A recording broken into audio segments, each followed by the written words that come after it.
Hello and welcome back to the Open Resourcery. So this is Devi's Divination Corner today. We are going to be talking about pendulums. So pendulums is something I do have experience with. I work with frequently, more in a yes or no fashion, but they have a pretty long history and honestly, no one knows when it started. So this is where we'll begin. The earliest records that we have of people using pendulums is back in ancient Egypt and ancient Rome. I believe it was also in Greece, but I do not have the information in front of me to verify that. But what they would do with the pendulums in these time periods is that they were used less as a yes or no or a way to communicate with spirits. It was used as a way to detect illness within the body, a way to for a physician to figure out where the malady or illness was coming from, which is actually pretty cool. And they've been used similarly, like dowsing rods were, in a way to detect water. It's very interesting the way that it has morphed over time. So I know for myself, I use it more in the way that it swings, the type of rotation that the pendulum does, is the answer that you receive. Um, to have a pendulum, really, all it is a weighted object at the end of either a string or a chain. Personally, I have a rose quartz on a chain, and that works. But you could have a paper clip on the end of a thread, and it could work just the same as a pendulum. Um, the only difference being you may be able to put specific intentions into a stone should you choose to have a stone as the basis for it.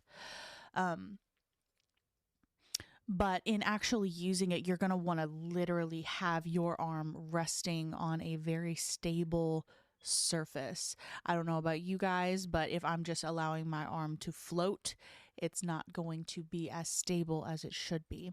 So I have my elbow resting on a table, and then from there, I allow my fingers to hang.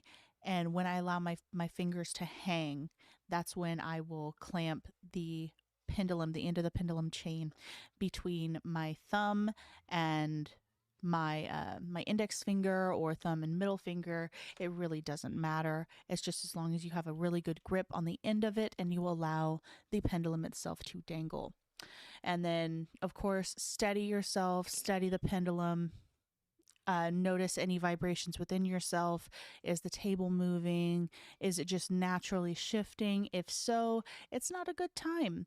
If you're able to keep it still, that's when you know, okay, I have enough concentration that I'm able to do this without any outside interference.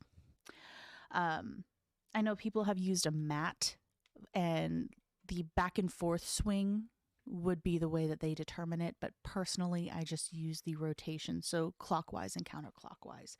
Clockwise signifying yes, counterclockwise signifying no.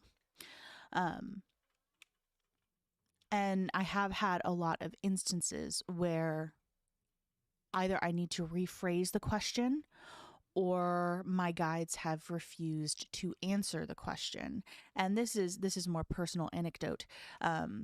There are times where we ask questions that we do not need the answer to, or that it is not for us to know at that time. Our guides, our spirits, the angels that surround us, the ones that know, they also know that having too much information in one moment would take the lesson away from us for us to learn. So they're not going to do that. And in those cases, I have had the chain just start to vibrate. Like, it will not rotate. The pendulum itself will not, it will not swing. It will just start to vibrate. Not necessarily violently, but in a noticeable way, and that is always my signal of I don't need to know, or I need to rephrase the question. And then if I get the vibrating several times in a row, it's just like, yes, that is not for me to know. That is part of my journey. That is part of my learning process. And that's okay. And allowing yourself that room to learn and grow is always okay. It's frustrating. It's frustrating as heck. It's just like getting the Odin rune inside of the Elder Futhark runes, because they're hiding it from you. They're not allowing you that knowledge that you are seeking. And it's like being a petulant child and you kind of want to throw a fit, but it's okay. It happens. We can't all be saints all the time. So in terms of using a pendulum, I use mine for yes or no questions. And in those yes or no questions, like I said before, clockwise is yes. So you focus on your question. We'll go with like the basic one, like, does he like me?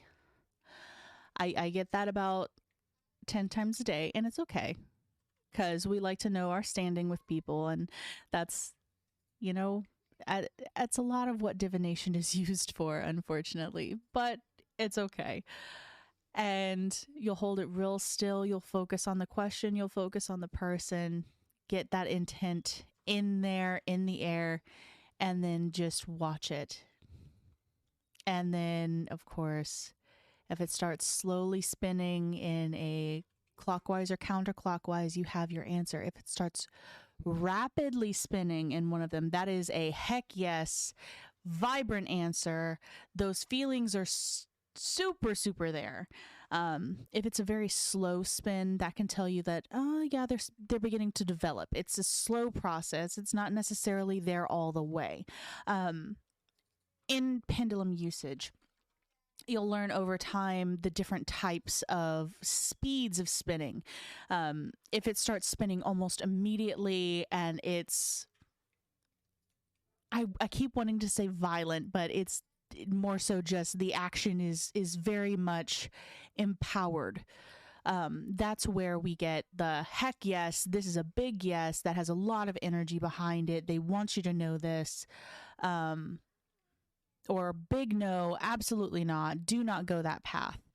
Your guides do not want you there at all, in terms of which direction it is spinning. And of course, the slower ones, it's just like, maybe, you know, it's kind of leaning towards no. It's like one of those ranked questions that we get all the time online. How likely are you to recommend X, Y, or Z? And then